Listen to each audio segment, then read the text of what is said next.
आगे कंटिन्यू कर देती है।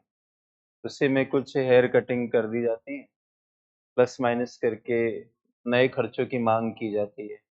इसमें कोई तर्क नहीं मिल पाता है कि हम कोई भी खर्च क्यों कर रहे हैं? क्योंकि आप हिस्टोरिकल अप्रोच को लागू करते हो, जो पीछे खर्चे हुए हैं उन्हीं को आगे कैरी फॉरवर्ड करने की ट्राई करते हो। और इसमें खर्चों को टोटल में दिखाते हैं, उसका जो सब डिवीज़न है, उसको शो नहीं करते हैं। तो इससे पार्लियामेंट्री कंट्रोल उतना डिटेल्ड नहीं हो पाता है। अगर आप डिटेलिंग करते हो तो कंट्रोल भी फिर उसके अनुसार होगा। लेकिन खर्च का टोटल लेवल दिखाते हैं, उसके टुकड़े नहीं दिखाते हैं कि अलग-अलग चीज़ों में वो खर्चा कैसे यूज़ होगा। और बाकी लाइन वर्ड इसलिए आया है कि जो संस्थाएँ आदेश देती हैं, उनको लाइन बोला जाता है। मिनिस्ट्री जो होती है वो निर्णय लेती है, क्योंकि आदेश वही लोग देते हैं जो निर्णय लेते हैं पॉलिसी मेकिंग में। जो बजट मिनिस्ट्री वाइज़ पेश होता है, तो उसको लाइन आइटम बस्टिंग बोलते हैं। और प्रोग्राम बस्टिंग जो होता है, उसमें हर डिपार्टमेंट या मंत्रालय के अंडर में जो डिपार्टमेंट्स हैं, उनके अलग-अलग काम होते हैं। हर एक काम के अनुसार एक छोटा बजट बनाते हैं, जिसको आप एक प्रकार से मिनी बजट बोल सकते हो या कॉस्ट बजट कह सकते हो। तो हर एक एक्टिविटी के अनुसार अलग-अलग जो भी काम है, एक्टिविटीज़ को ही प्रोग्राम कहा जाता है। इसीलिए इस बजटिंग का नाम क्या है? Program budgeting. और उससे और बढ़िया फॉर्मेट होता है परफॉर्मेंस बजटिंग का, कि आप खर्च किस पर्पज़ के लिए कर रहे हैं। खर्च तो ठीक है और ईमानदारी से कर रहे हो वो भी ठीक है, लेकिन जिस पर्पज़ के लिए कर रहे हो, वो पर्पज़ पूरा हो रहा है कि नहीं? मैं अगर इनको कहूँ कि आप मेरे लिए एक ब्रेकफ़ास्ट ले आएँ, उसमें कुछ तो खाने का आइटम हो, एक जूस या कुछ लिक्विड हो, और ये आप ₹500 लीजिए और मेरे को ये कोई भी आइटम लाके दीजिए। तो ऑफ़िस बॉय गया बाहर, उसने ₹500 दिए कहीं पर कुछ सामान लिए और उसने बिल ले लिया, बाकी का बचा हुआ पैसा भी ले लिया और वो सामान सब लाके मुझे दे दिया और बिल भी दे दिया, पैसे भी दे दिए। उसने कोई गबन नहीं किया, लेकिन जब मैं उसको खाने लगा, तो मुझे वॉमिटिंग हो गई और फूड पॉइज़निंग हो गई और इस तरह से मुझे कैलोरी मिलने की जगह नुकसान हुआ। अब यहाँ समझने वाली बात ये है कि ऑफ़िस बॉय ने कोई भी अकाउंटिंग में गड़बड़ी नहीं करी। सब कुछ डिटेल्ड पार्ट में जो उसने अलग-अलग आइटम लिए, वो सब बता दिए। लेकिन उसने यहाँ पर ईमानदारी के नाम पे एक सावधानी नहीं बरती कि सामने वाले से उसे पूछना चाहिए था कि ये ताज़ा है, इसमें कोई दिक्कत तो नहीं है। इस तरह से उसको वेरीफ़ाई करना चाहिए। तो जब वो वेरीफ़ाई करता और सही सामान लेके आता, तब वो मकसद पूरा होता है। और मकसद क्या था कि मुझे भूख लग रही है और मुझे कैलोरी की आवश्यकता है। तो वो मकसद कंप्लीट हो जाता है। यहाँ पे हुआ क्या?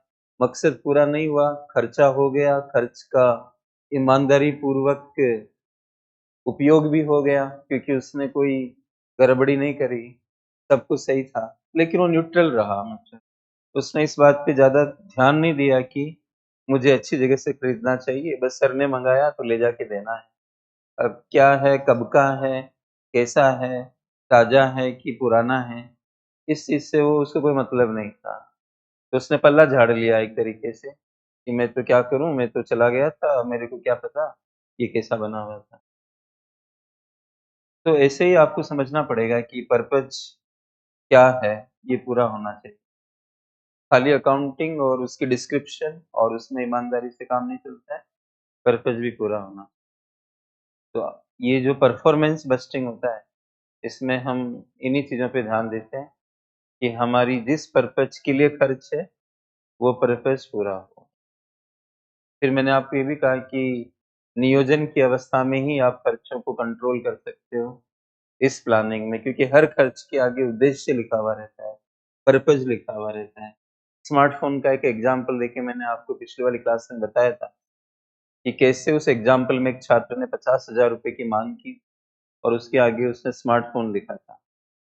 तो उसके आदरणीय पिताजी का कहना था कि 50,000 रुपए स्मार्टफ़ोन के लिए ये हमें ज़्यादा लग रहे हैं। तो ज़्यादा कम ये बात तभी हो पाएगी जब आप सामने कुछ लिखोगे। कुछ लिखोगे ही नहीं और माँगते रहोगे, तो उसके अतिरेक या उसकी कमी के बारे में आप कोई कुछ कह ही नहीं पाओगे। तो पर्पज़ लिखने से क्लैरिटी आ जाती है। तो ये फ़ायदा मिलता है। तो यहाँ तक हमें संभवतः हमने लिखा था। एक नोट इसके नीचे लगाएँगे, जो लिखा था उसने।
केस स्टडी उठा लिया हमने इसमें, और आप इसके लिए ये भी ध्यान रखें कि आप चाहो तो इसके नीचे लिखो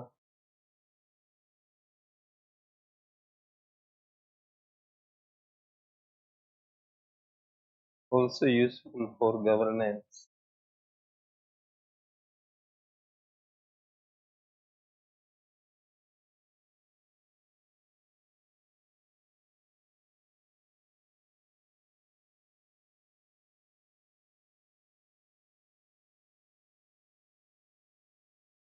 तो गवर्नेंस वाले जो टॉपिक्स हैं आपके, आप चाहो तो एग्जांपल दे सकते हो, कोई बात बोल सकते हो, क्योंकि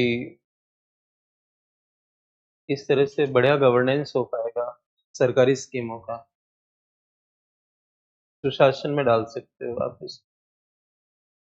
बाकी ये क्या है, एक एग्जांपल लिया, इसको बहुत डिटेल में जाना पड़ता है, इसलिए मैंने एक केस स्टडी पहले ही निकाल रखी है, तो इसी को मैं यूज़ करता हूँ अपने क्लास में, नहीं तो इतनी बड़ी बुकलेट होती है उसमें से ढूँढना पड़ता है।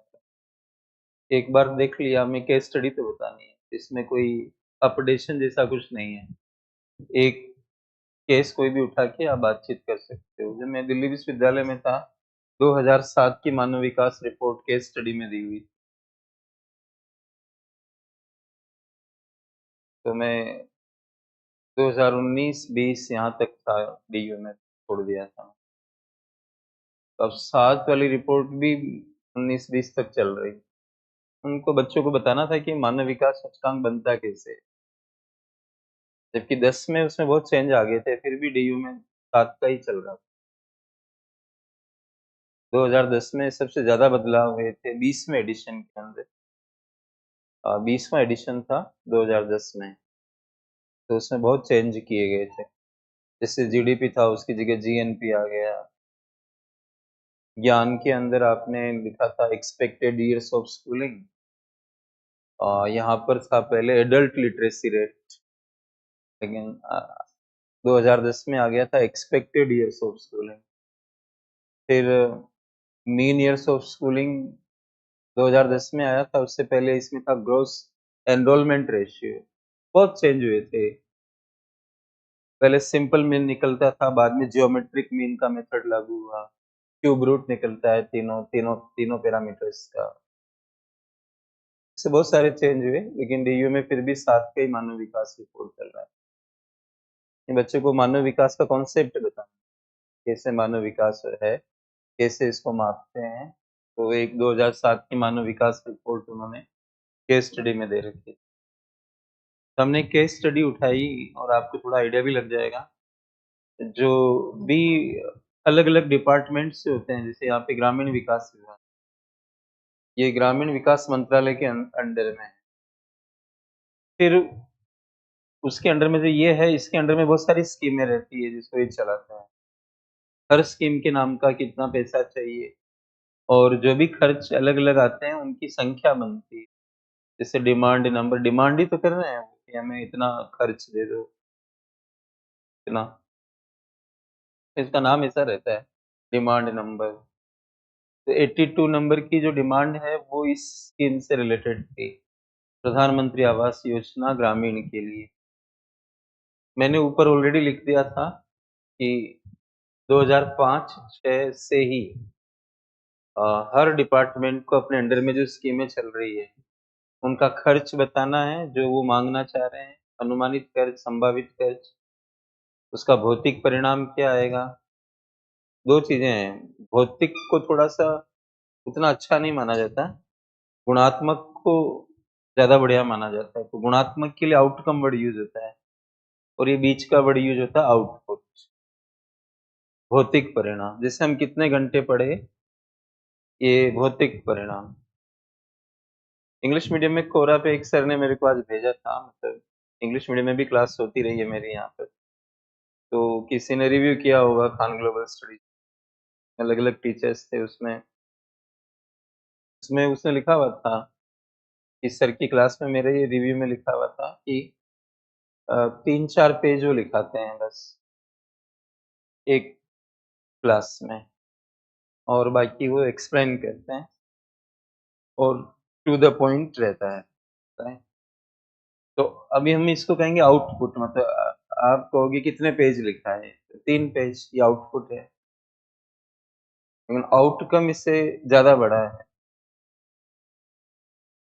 क्या बहुत 3 पेज तो 10 मिनट में ही खत्म हो जाएँगे, लिखाने के हिसाब से तो। अगर एक साथ लिखाना शुरू किया तो 3 पेज 10 मिनट, 20 मिनट मान लो, आधा घंटा मान लो। तो क्लास तो इंग्लिश मीडियम में तो 2.5 घंटे की होती है। सब लिखा हुआ था, he is very strict, disciplined, फलाना, मतलब इस तरह के स्ट्रिक्ट वर्ड भी था। तो ऐसा नहीं कि स्ट्रिक्टनेस यहीं पे है, स्ट्रिक्टनेस इंग्लिश मीडियम में भी उतनी ही रहती है क्लास के।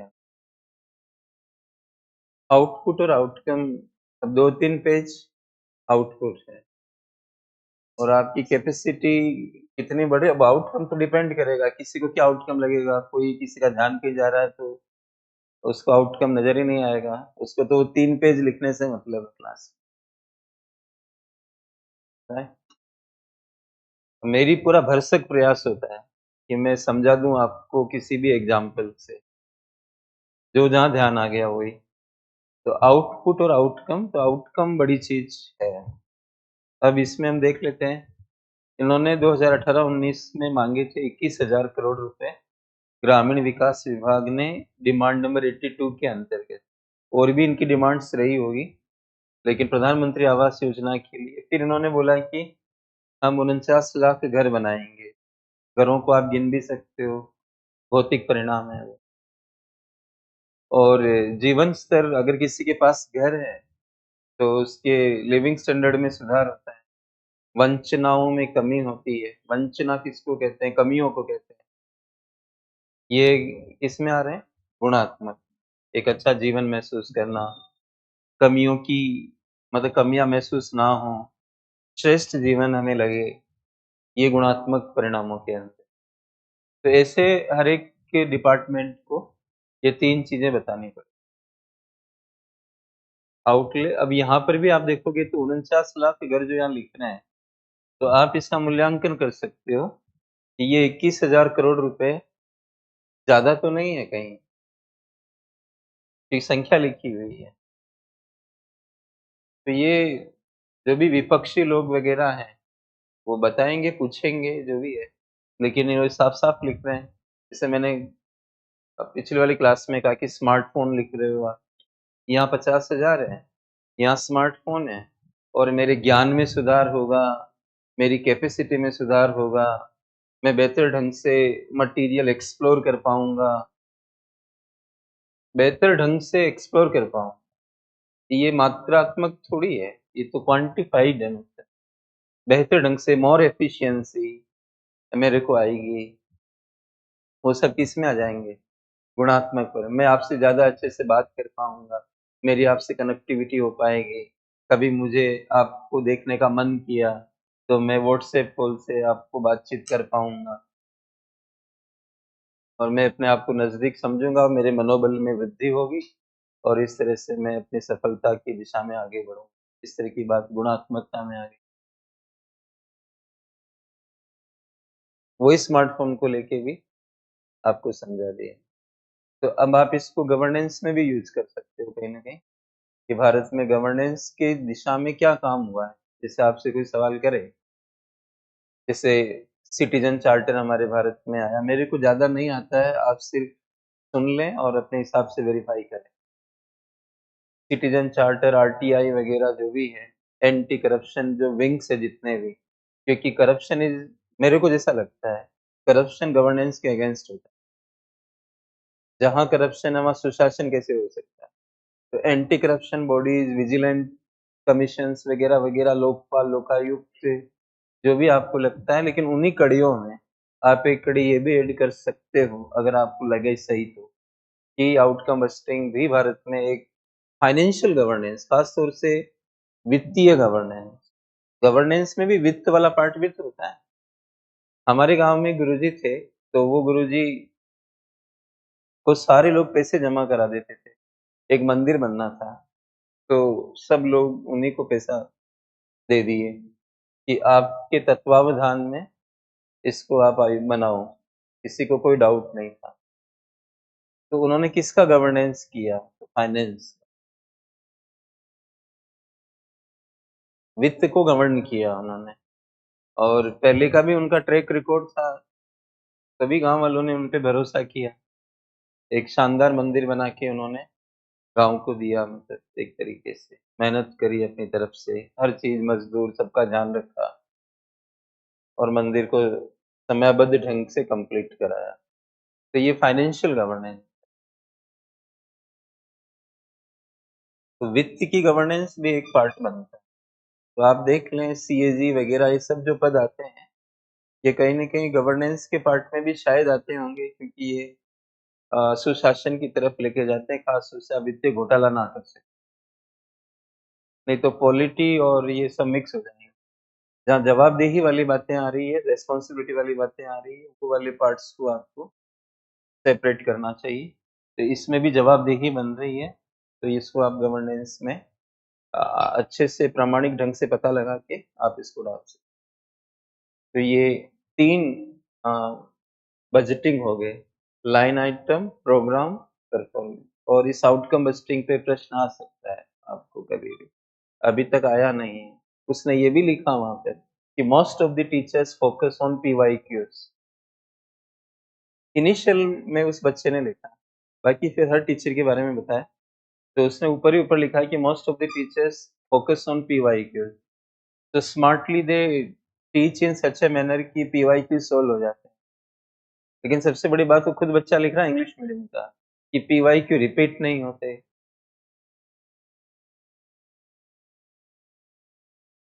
तो उस पर फोकस्ड जो अध्यापन है, उसका कोई सेंस ही नहीं बनता क्योंकि पीवाईक्यूज वापस तो आते नहीं है। तो ये भी देखना होगा कि भाई नई चीज पे क्या हमारी फोकस है। तो आप ये ध्यान रखिए कि पुराने सवालों में नहीं है ये, आज दिन तक नहीं पूछा यूपीएससी ने, ये आ सकता है। 3 हो गए, अब 4th में आएँगे, चौथा।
नाम ही है ज़ीरो बेस। हमारे माइंड में कहीं न कहीं तो रहता है, पीछे का खर्च या इम्प्रेशन जो होता है, वो माइंड में बना ही रहता है। उसको अलग नहीं कर पाते हम। तो उसका प्रभाव आ जाता है नए खर्चों को माँगने के टाइम पे। उसका निराकरण करने का तरीका ये है कि डिपार्टमेंट को पहले तो इसे ज़ीरो समझना पड़ेगा, कि पीछे का कुछ नहीं है। फर्स्ट बात तो ये। दूसरा, अब आप कह रहे हो कि हमें 20,000 करोड़ या जो भी अमाउंट माँग रहे हो, तो उसको जस्टिफाई करना पड़ेगा कि आपको ये अमाउंट क्यों चाहिए। तो मान लो यहाँ पर 5 स्टाफ काम करते हों, मतलब नॉन टीचिंग में, पिछले साल काम किए, अब इस साल के लिए बजट बनना है। तो वो ये नहीं कहेंगे कि पिछले साल ये थे, उनको ये बताना पड़ेगा कि 5 लोग क्यों चाहिए, इस साल क्यों चाहिए। उनका आर्गुमेंट देना पड़ेगा कि 2 लोग तो सिर्फ़ मतलब टीचर्स को देखने, चाय पिलाने और ये सब चीज़ों के लिए चाहिए। एक मटीरियल डिस्ट्रीब्यूशन का ध्यान रखेगा, एक कोई और काम, मतलब फिर उसपे बहस भी होगी। फिर वो कहेंगे 5 में से 1 को हटा दें तो क्या फ़र्क पड़ेगा? जैसे एक की सैलरी कितनी है, तो टोटल बजट कितने का बना? तो अलग-अलग जो खर्च के स्तर हैं और यहाँ की जो परफ़ॉर्मेंस है, इनकी कनेक्शन भी बतानी पड़ेगी कि खर्च अगर हम मतलब 5 लाख कर रहे हैं, तो यहाँ बच्चे कितने खुश हैं, क्लास कैसी चल रही है, क्लास संचालन बहुत स्मूथ तरीके से हो रहा है क्या? 2 आदमी यहाँ पे खड़े हैं, तो टीचर को बिल्कुल भी परेशानी नहीं हो रही है। वो तुरंत देख रहे हैं कि कहीं कोई दिक्कत तो नहीं। इससे पहले कि वो बेल बजाए, वो खुद ही समझ जाते हैं कि ये प्रॉब्लम, राइट? इस तरह से कई बार क्या होता है कि खर्च हम, कहावत है ना गाँव में कि जितना गुड़ डालोगे उतना मीठा होगा। कई बार हम कहते हैं ना लोगों को कटाक्ष में, खर्च करो ना, तो आपको भी जीवन जीने का आनंद आएगा। साधु तो खर्च करते ही नहीं हैं, तो यहाँ तो साफ ज़ाहिर हो रहा है कि बिना खर्च के भी जीवन में आनंद आ सकता है। साधु तो हमेशा ही आनंद में ही रहते हैं। अगर आप सच्चे साधु की बात करो तो एक कहानी में मैंने पढ़ा, ये जो दैनिक जागरण वग़ैरह इनके अंदर मैंने समझा था ना आपको कि एक कॉलम आता है आध्यात्मिक, उसको पढ़ा करो। एक दिन की एक कटिंग काट के रखोगे तो 365 कटिंग्स हो जाएगी आपके साथ। तो मैं अपने छोटे बेटे को कह रखा है कि ये अखबार आएगा, ये कटिंग काट के रखना है तुम्हें। 2-4 दिन का फिर उसकी मदर ने बोला कि ये फालतू काम क्यों करवा रहे हो ये? मैंने कहा आपको फालतू लग रहा है ये? मैंने कहा अब छोड़ दो इस टॉपिक को।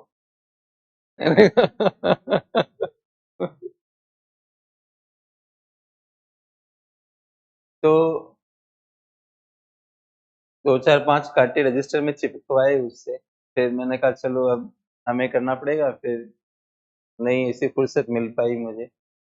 लेकिन मेरे मन में ये अभी भी बना हुआ है कि मैं अगर इस कटिंग को काटूँ तो 365 आर्टिकल्स इकट्ठे हो जाएँगे। आप लेज़ीनेस कह सकते हो या मेरी व्यस्तता बोल सकते हो। मैं खुद उस चीज़ को नहीं कर पाया। लेकिन वो मुझे बहुत महसूस होता है कि ये चीज़ करके कितने विचार हमारे पास एकत्रित हो सकते हैं और उनको हम ऐसे ही रद्दी में भेज रहे हैं। लेकिन उसी में मैंने एक जगह पढ़ा कि एक साधु थे और वो बहुत चीज़ें छोड़ चुके थे, संसार छोड़ चुके थे। और एक कटोरा था उनके पास, जिसमें वो खाना लेते थे, पानी पीने के हिसाब से कटोरा रखा। सागर के किनारे लेटे हुए थे, एक कुत्ता आया और वो सीधा सागर में गया, कुछ पानी पिया और भाग गया। तो मैंने कहा ये कटोरा भी मेरे को तो हमेशा रहता, कोई ले ना जाए, ले ना जाए। उस कुत्ते को देख के उन्होंने उस कटोरे को भी फेंक दिया। बोले अब मेरे को कोई डर नहीं है, कटोरे का खोने का भी डर नहीं है। तो वो तो अलग ही बात कह रहे हैं कि कटोरा भी नहीं होना चाहिए आपके पास, ऐसा शांत जीवन। और सांसारिक को गृहस्थी जीवन में क्या है, खर्च करते जाओ उतने जीवन की गुणवत्ता बढ़ रही तथाकथित रूप से। मुद्दे की बात ये है कि गुड़ जितना डालोगे मीठा होगा। लोग संसार में कहते हैं कि जितना खर्चा करोगे आनंद आएगा जिंदगी। लेकिन एक पॉइंट ऐसा आता है कि जहाँ खर्च और आनंद का कनेक्शन भी शायद टूट जाता होगा कि गाड़ी बेस्ट से बेस्ट ले ली, प्राइवेट जेट खरीद लिया, सब कर लिया, फिर इसके बाद क्या? अब हम क्लास पे खर्चा करें, भव्य बना दें इसे। क्वालिटी में नो डाउट सुधार होगा, लेकिन एक पॉइंट के बाद ये खर्च करने से क्लास की गुणवत्ता में चेंज नहीं होगा। ज़्यादा स्टाफ बढ़ाने से गुणवत्ता में चेंज नहीं। तो वही बात डिपार्टमेंट्स में भी है। ये नहीं कि एक ही धुन सवार हो गई कि हमें ज़्यादा खर्च दो, ज़्यादा खर्च दो। तो उनको ये बताना पड़ेगा कि खर्च और आपकी जो डिपार्टमेंट की सर्विस डिलीवरी है, उसके बीच में क्या कनेक्शन है। तो वो मैं नीचे बताऊँगा आपको एक डायग्राम बना के, फिलहाल इसको पढ़ लेते हैं। तो जब पिछले वर्ष के खर्च को आपने शून्य मान लिया, तो फिर आगे क्या होगा? प्रत्येक विभाग को एकदम नए सिरे से ये बताना पड़ता है कि उसे किसी भी खर्च की आवश्यकता क्यों है। उसे ये भी बताना पड़ता है कि किस प्रकार खर्च के अलग-अलग स्तर, और ब्रैकेट में सावधानीपूर्वक हमने लिखा जिसमें शून्य स्तर भी होता है, शून्य स्तर को भी डालना है। किस प्रकार खर्च के अलग-अलग स्तर विभागीय सेवा की गुणवत्ता को प्रभावित करते हैं, ठीक है? तो ये बात और अच्छे से हम समझें, इसके लिए एक डायग्राम बना रहे हैं। इसे निम्न चित्र के द्वारा दिखाया जाता है।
तो इसमें ये खर्च इस पे दिख रहा है, इससे आप राइट साइड में जाते हो तो खर्च बढ़ रहा होता है, और इधर सेवा की जो क्वालिटी है, सर्विस की भी क्वालिटी होती है ना, खाली प्रोडक्ट मतलब जो गुड्स होते हैं उन्हीं की क्वालिटी नहीं होती है, सर्विस की भी क्वालिटी होती है। जैसे डॉक्टर एक सर्विस दे रहा है, टीचर एक सर्विस दे रहा है, जैसे डिपार्टमेंट भी एक सर्विस दे रहा है। तो 2 केस हमने दिखाए हैं यहाँ पे। पहला केस देखते हैं तो 0 से जब आप यूँ जाते हो, तो सर्विस की क्वालिटी भी इम्प्रूव होती है और एक्स के बाद जो भी खर्चे कर रहे होते हैं, इससे क्वालिटी में चेंज नहीं हो रहा है, फ्लैट हो जाता है। क्वालिटी यहाँ दिखा रहे हो ना आप, इसमें कोई बदलाव नहीं हो रहा है ये। एक्स तक जाओगे तो ऐसे जा रहे हो, तो क्वालिटी भी बढ़ती जाएगी। इस पॉइंट के सामने जो आएगा ये हर खर्च के लेवल पे यही पॉइंट बने। तो ऐसे जाँच होती है मतलब डिपार्टमेंट ने डायग्राम बनाया, उनका खर्चा ये यहाँ कहीं आ रहा है और ये यहीं से मुड़ गया, तो वो डिपार्टमेंट को बोला जाएगा कि आप अपने खर्च को नीचे लाओ। अगर आप इस जगह पे खर्च कर रहे हो, मान लो ये वाई है, तो आप यूँ जाओगे तो ये तो सर्विस क्वालिटी को देखने के लिए यहाँ पे आके देखोगे और ये एक्स पे यूँ जाओगे तो भी वो का वही है। तो जब इससे भी वही मिल रहा है तो ज़्यादा क्यों खर्च किया जाएगा? तो इसको फिर हटाना पड़ेगा, उनको नीचे लाना पड़ेगा, सैंक्शन नहीं होगा।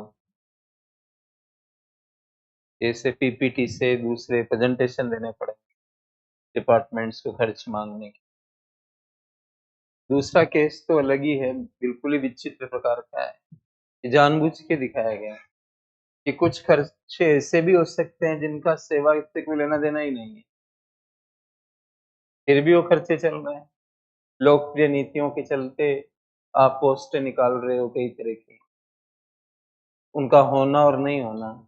जैसे एक नायब तहसीलदार का पोस्ट होता है, नीचे के स्तर पे लेखपाल होते हैं, ऑफिस कानून वो गिरदावर, तहसीलदार, तो नायब बीच में एक अलग ही रहता है, नायब तहसीलदार। एक नायब को आप हटा भी दो तो क्या फ़र्क पड़ जाएगा मतलब, तो नायब तहसीलदार पे 0 खर्च करो, चाहे कितना भी करो। ये किसमें आते हैं? रेवेन्यू डिपार्टमेंट में आते हैं ना, राजस्व विभाग में आते हैं तहसीलदार वगैरह ऐसा। तो कई बार क्या होता है कि ये खुद मंत्रालय उनको नोटिस जारी करते हैं कि क्यों नहीं आपके ऊपर जेडबीबी को लागू कर रहे हैं। नायब तहसीलदार की पोस्ट पे जेडबीबी लागू करेंगे। तो उस वो मतलब यहाँ से वित्त मंत्रालय ये कह रहा है राज्य स्तरीय कि हम सोच चुके हैं कि ये पोस्ट हटाएँगे। अब आप हमें बताओ कि नायब तहसीलदार के नहीं होने से क्या फ़र्क पड़ जाएगा? फिर वो बहस होती है उसके ऊपर और वो ज़ाहिर-सी बात है एक्सप्लेन ही नहीं कर पाएँगे उस पोस्ट को, हट हट जाएगी फिर। ये ज़ीरो खर्च करोगे मतलब नायब तहसीलदार की पोस्ट हटाने का मतलब वीआरएस वगैरह दो उनको हटाओ, एक साथ पेमेंट करके बाहर निकालो, नई पोस्ट नहीं आनी चाहिए, रिमूव कर देगी। फिर डिपार्टमेंट बताने में नाकामयाब रहा कि ज़ीरो खर्च होने पर भी डिपार्टमेंटल सर्विस पे कोई फ़र्क दिखा नहीं पा रहा है वो और खूब चाहे पोस्टर निकाल दो 1000 फिर भी कोई चेंज नहीं हो रहा है। ऐसे कई खर्चे होते हैं बेकार के, उनको इसके अंदर लाया जाता है, जेड-बीवी कहते हैं। इसको थोड़ा-सा 2 लाइन में एक्सप्लेन करते हैं। लिखिए,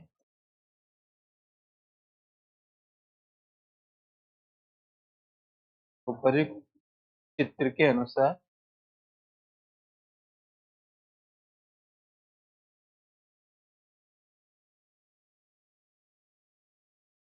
केस फर्स्ट में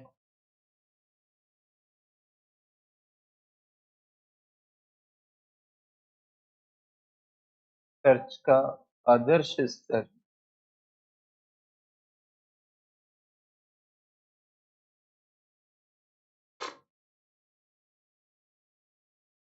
खर्च का आदर्श स्तर ओएक्स होगा।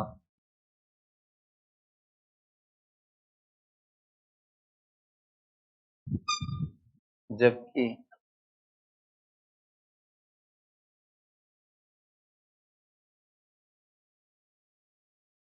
केस 2 में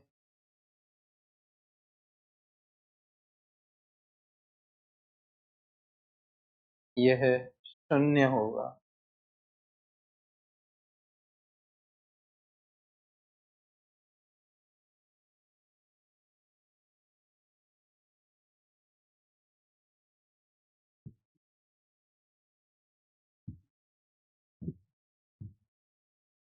यह बस्टिंग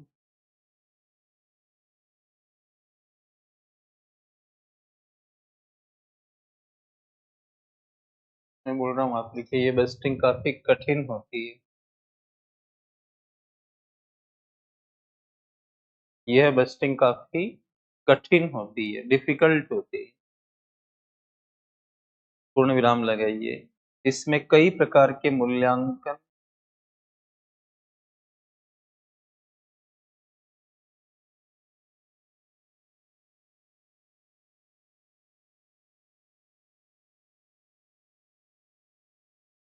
और अनुसंधान करने पड़ते हैं।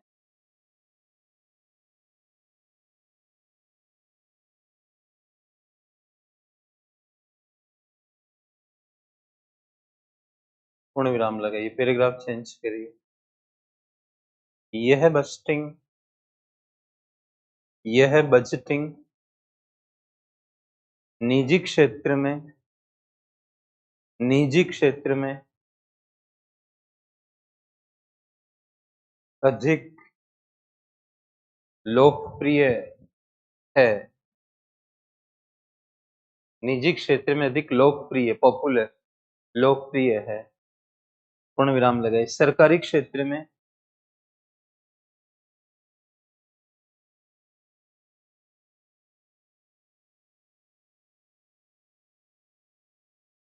इसका प्रयोग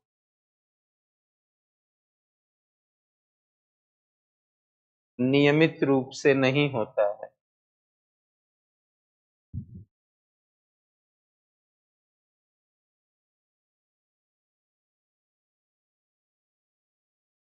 पूर्ण विराम लगाइए। कभी कभी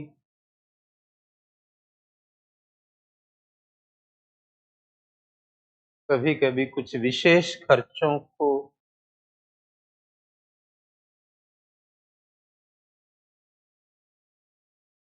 कभी कभी कुछ विशेष खर्चों को हटाने के लिए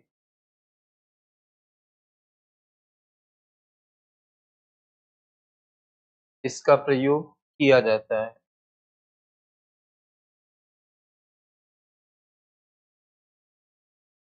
कभी कभी कुछ विशेष खर्चों को हटाने के लिए इसका प्रयोग किया जाता है। तो मैंने आपको बोला ही था कि स्पेसिफिक, इसमें टाइम इतना लग जाएगा, 2 साल लग जाएंगे बजट बनाने। एक एक डिपार्टमेंट इतनी रिसर्च करना पड़ेगा उसको। बहुत ज्यादा टाइम कंज्यूमिंग, डिफिकल्ट डेटाज नहीं मिल पाते हैं, रिसर्च हर आइटम पे नहीं हो पाता है, तो ये नॉर्मल नहीं है बजटिंग की जो प्रोसेस है। एक बजट का सिद्धांत होता है जिसमें 2 बातें इंपॉर्टेंट होती है। बजट बनाने की विधि सरल होनी चाहिए और जनता भी उसे आसानी से समझ सके। तो जनता इनको नहीं समझ पाती है, इस तरह के डायग्राम्स और ये सब। बजट में एक पब्लिक कंट्रोल भी होता है, ऐसा नहीं कि पार्लियामेंट्री कंट्रोल ही होता है। आम जनता भी अपना व्यू देती है, तो क्या उससे दबाव नहीं बनता है? बनता है। केवल संसद की बहस ही इम्पोर्टेंट नहीं होती।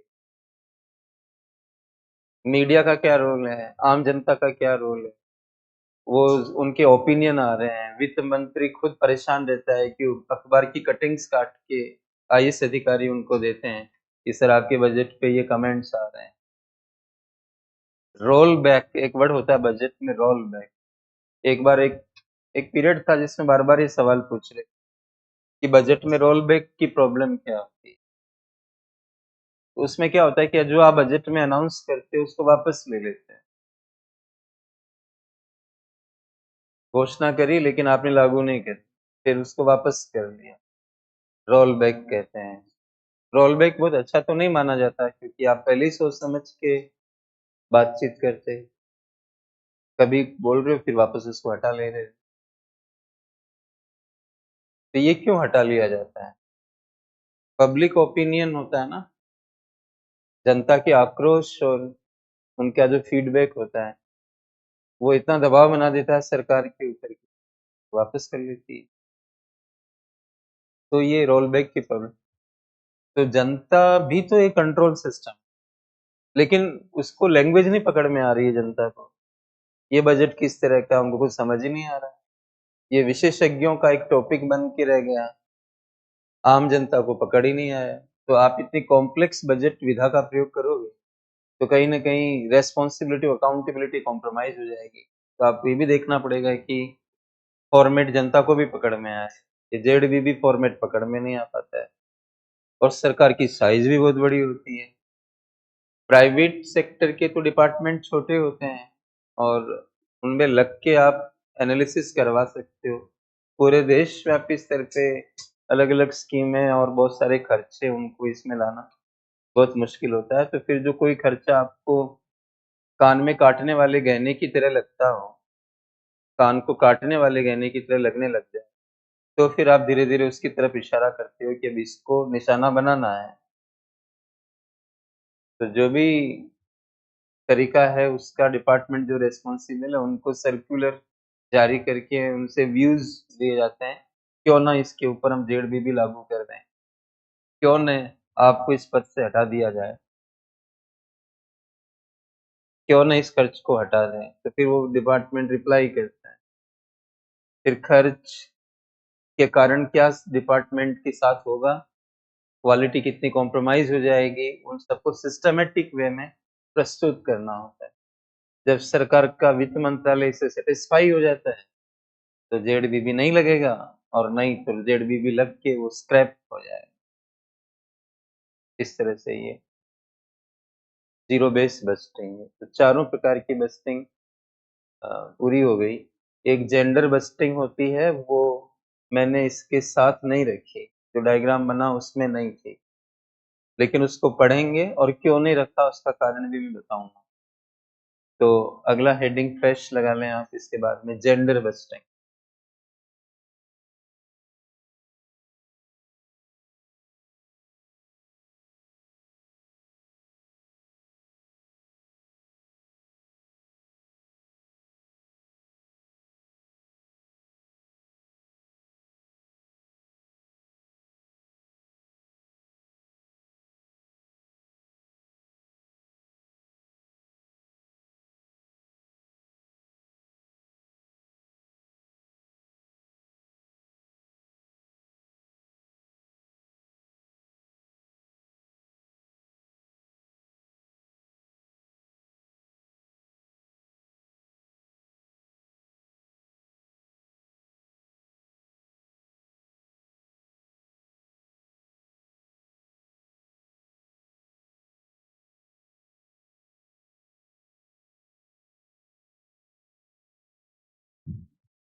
के सामने मेंस 2016।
प्रस्तावना को पढ़ लेते हैं।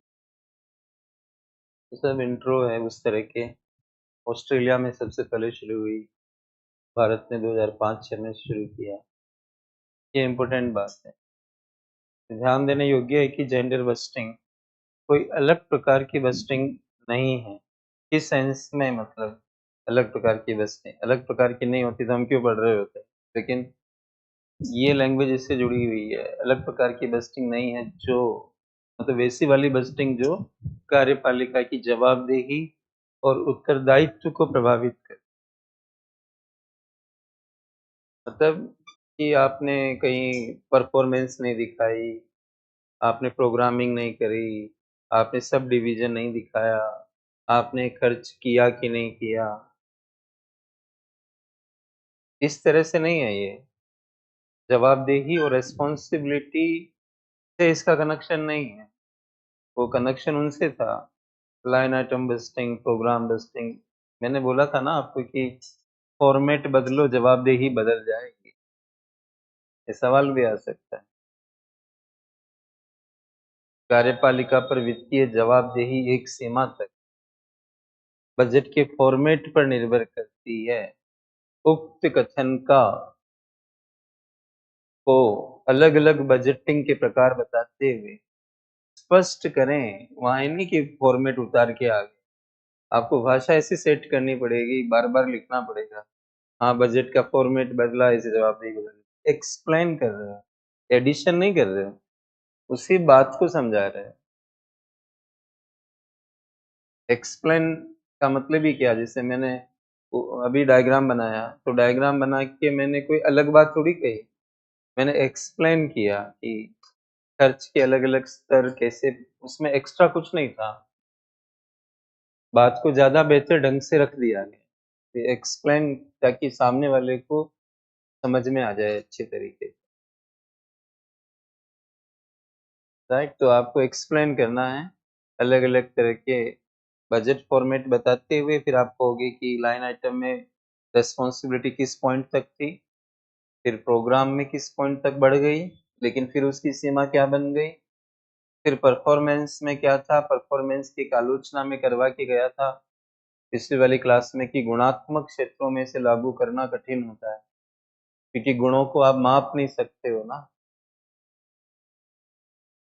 गुणों को नहीं माप सकते। तो गुणात्मक क्षेत्र वाले, जैसे बच्चों की ज्ञान में कितना सुधार हो रहा है, तो शिक्षा विभाग, मंत्रालय, ये सब पतली गली से निकल जाएँगे। आप उनको कभी पकड़ ही नहीं पाओगे। वो खर्च बता देंगे, इतने किताबों पे हुए, इतने कंप्यूटर्स पे हुए, इतने स्कूलों पे हुए, लेकिन बच्चों का ज्ञान कितना आगे बढ़ा, उसको समझना बहुत टाइम लगेगा। हो सकता है आपने 10 सवाल ऐसे पूछ लिए जो उनको आते हों, और आप ये समझ के चले गए कि बच्चों का ज्ञान तो बढ़िया है। ये भी तो हो सकता है। तो ज्ञान को समझना, पकड़ना, तोलना, मापना, मैं तो इस बात को समझ ही नहीं पाता कि 10 में से इतने नंबर, क्योंकि ज्ञान मात्रात्मक तो होता ही नहीं है, तो नंबर क्यों दिए जा रहे हैं? लेकिन अब अंदाज़ लगाया जा रहा है कि माना कि ये 10 का होता तो कितना मिलता? तो इस तरह का है। उसमें भी 3 परीक्षक को जचवा लो, सब अलग-अलग नंबर देते हैं। सब्जेक्टिविटी भी इतनी ज़्यादा है, और वस्तुनिष्ठ ज्ञान नहीं है ना, मतलब वो ऐसे सवालों के अंदर कि ये होना चाहिए क्या? तो इस बात का जवाब कैसे दिया जाए? कोई कहेगा कि हाँ होना चाहिए, कोई कहेगा नहीं होना चाहिए। तो एग्ज़ामिनर के विचार आपके विचार से मिल गए तो ज़्यादा नंबर दे दिए, नहीं मिले तो उसने नंबर काट लिए। तो इसमें रिस्पॉन्सिबिलिटी नहीं है। मैंने साफ-साफ लिखा कि इसमें आप ये नहीं बताओगे कि इसने पैसे का गबन किया, ये सब चीज़ें इससे मालूम नहीं चलती। इसलिए ये जवाबदेही को प्रभावित नहीं करती है। लेकिन इसमें होता क्या है, ये नीचे लिखा, क्या नहीं है वो भी लिखा और क्या है वो भी लिखा। ये भी होता है। क्या नहीं से क्या है पे नहीं जा सकते। पहले खंडन सीखें, करना हो तो, या खंडन बाद में करना चाह रहे हो तो बाद में करो। पहले क्या है वो बताओ। इससे इसकी तरफ पारगमन तो होगा नहीं ना। ये नहीं है, ये आपने बता दिया, लेकिन है क्या वो यहाँ पे बताना पड़ेगा। तो इसमें ये दिखाया जाता है कि कुल बजटीय खर्च का कितना भाग महिला कल्याण से जुड़ा हुआ है। अगर आप 50 लाख 65,000 करोड़ की बजट बना रहे हो, तो उसमें से कितना अंश आपको लगता है कि महिला को फायदा करे, तो वो बताना होता है। एक प्रकार से ये रेस्पॉन्सिबल बजटिंग नहीं है, रेस्पॉन्सिव है। मतलब आप अनुक्रिया दिखा रहे हो महिलाओं के प्रति, उनके कल्याण के प्रति रेस्पॉन्सिवनेस दिखा रहे हो, नहीं कि रेस्पॉन्सिबिलिटी बता रहे हो। यहाँ रेस्पॉन्सिबिलिटी आया है कि रेस्पॉन्सिव है, रेस्पॉन्सिव, GRB। तो ये तो अभी इंट्रो हुआ है।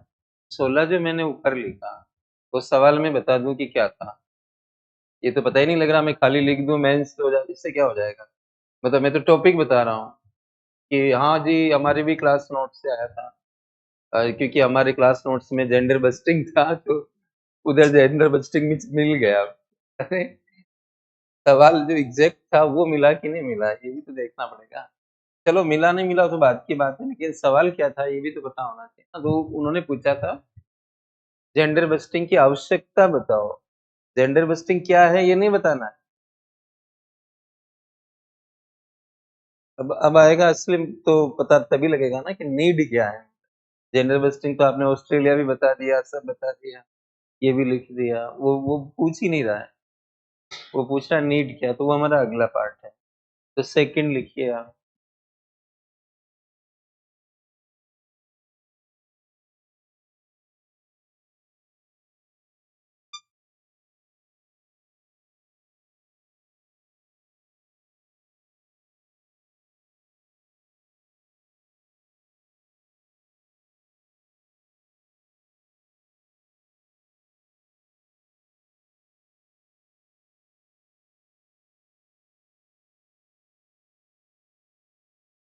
देखिए कोई भी बजट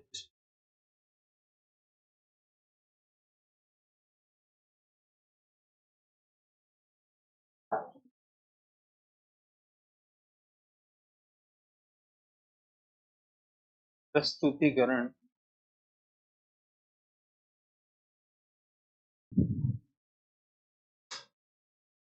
के समय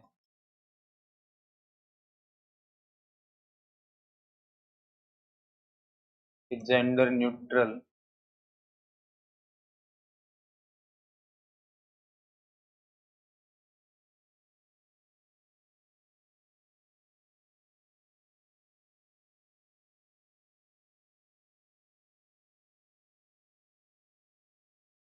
लिंग निष्पक्ष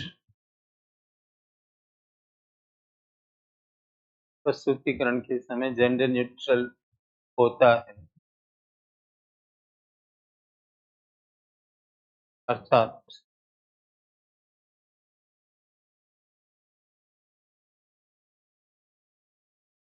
किसी भी बजट को किसी भी बजट को किसी विशेष लिंग को आधार बनाकर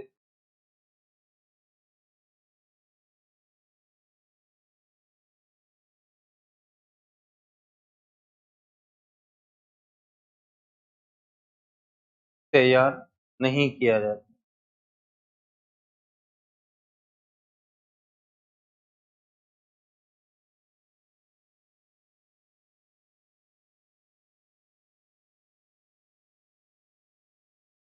आप डेडिकेट कर सकते हो, जैसे हम कोई किताब लिखते हैं तो हम लिखते हैं परमादरणीय माता पिता को मैं समर्पित करता हूँ, उनकी याद और स्मृति में मैंने ये पुस्तक लिखी है। आप ऐसे महिलाओं को डेडिकेट कर सकते हो बजट, कि ये बजट महिलाओं को हम समर्पित कर, इस तरह की भाषा आप बोल सकते हो। लेकिन जो एक कॉमन बजट होता है, वो बजट किसी लिंग को ध्यान रखकर नहीं होता है। ये बजट केवल पुरुषों के लिए है, ये बजट केवल महिलाओं के लिए है। इसलिए हमारी लैंग्वेज क्या है कि प्रस्तुतिकरण के समय कोई भी बजट जो है आगे लिखा हुआ था जेंडर न्यूट्रल होता है, लिंग निष्पक्ष होता है। उस किसी को बात नहीं समझ आ रही तो हमने अर्थात लगा के, फिर ये एक्सप्लेन हो गया। अर्थात लगाकर आप एक्सप्लेन ही करते हो, और ये आदत ज़्यादा ना डालें तो अच्छा होगा मेंस के लिए। इससे एडिशन कुछ होता नहीं, उसी बात को दोबारा कह रहे हो। तो दोबारा तब कहो जब लिखने के लिए लग रहा है कि कुछ है ही नहीं हमारे पास, तो दोबारा उसी बात को घुमा के कहो। हूबहू लिखोगे तो कहेंगे क्या ये एक ही बात को अर्थात लगा के लिख रहे हैं।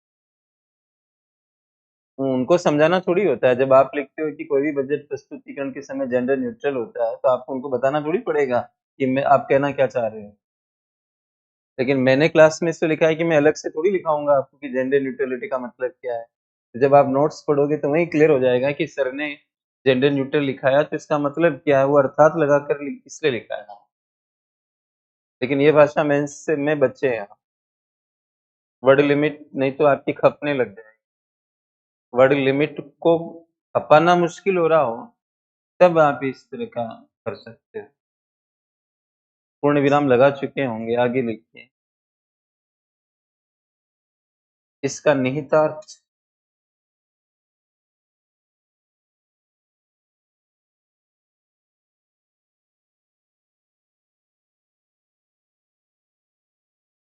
इसका निहितार्थ यह नहीं है कि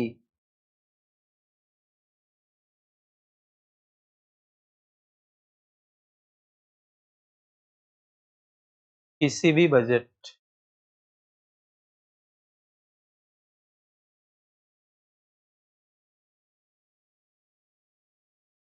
किसी भी बजट के लाभ, बेनिफिट्स, लाभ महिलाओं और पुरुषों को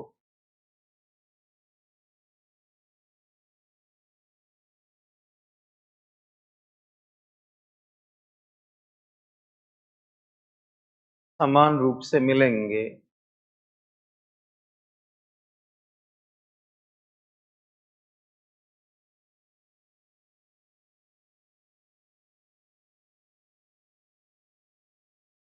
पूर्ण विराम लगाइए। ये देखा गया है कि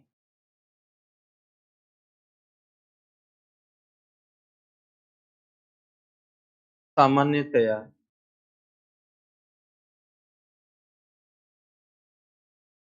पुरुष किसी भी अर्थव्यवस्था में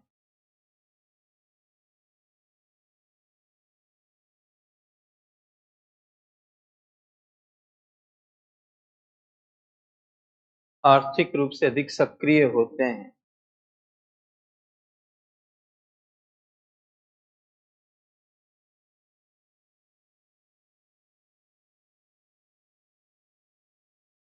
कोमा लगाएंगे, सक्रिय होते हैं, कोमा लगा के विशेष रूप से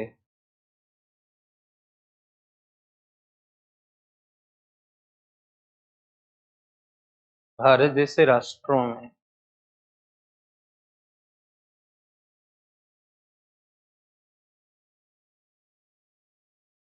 जिनकी सामाजिक संरचना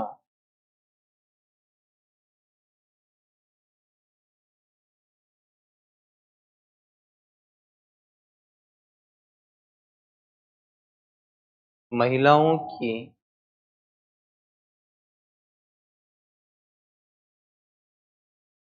आर्थिक सक्रियता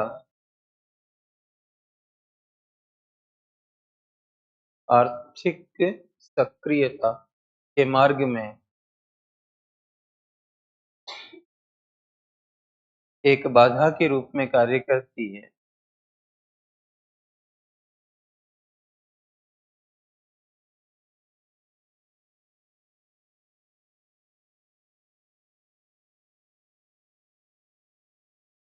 पूर्ण विराम लगाइए। ऐसी अवस्था में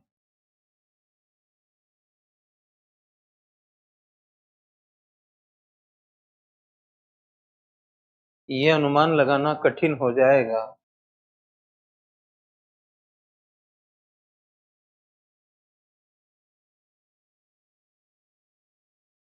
ये अनुमान लगाना कठिन हो जाएगा कि महिलाओं को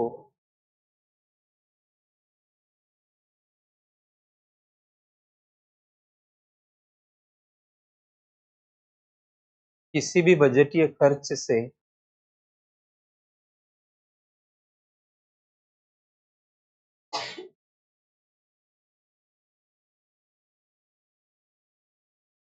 कितना लाभ प्राप्त हो रहा है।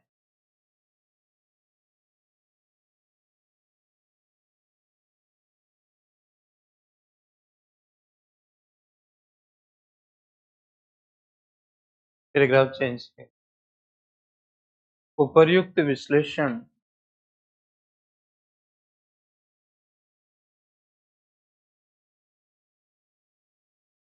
उपर्युक्त विश्लेषण की पृष्ठभूमि में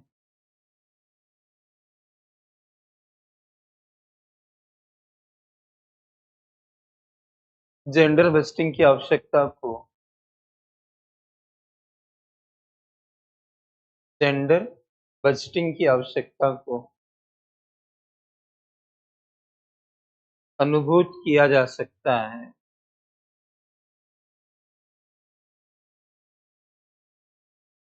अनुभूत किया जा सकता है जिसमें यह स्पष्ट रूप से दिखाया जाता है कि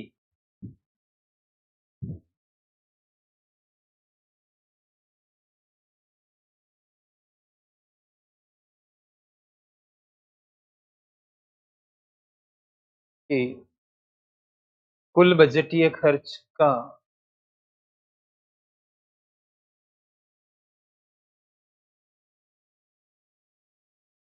कुल बजटीय खर्च का कितना भाग